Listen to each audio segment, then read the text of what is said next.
Happy good day বন্ধুরা। আমি একটু বিরামবিদ পার্কে চলে এলাম, বিষ্ণুপুর।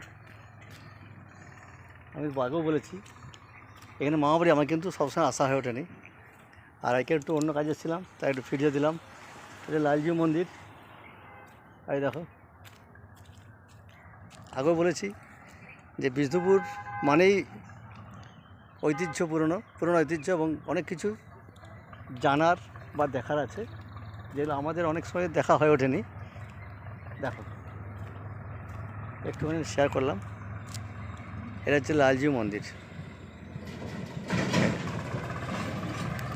আর বিরামবিদ পার্ক। এই যে এটার নাম হচ্ছে বিরামবিদ পার্ক। এটা আমি শেয়ার করলাম একটুখানি এসে। দেখো ওই দূরে মন্দির, দেখো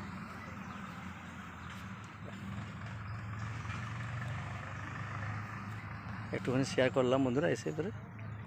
খুব ভালো লাগলো জায়গাটা, তাই চলে এলাম।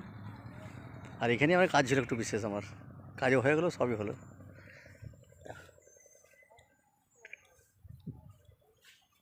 তো চলো বন্ধুরা, রাখি।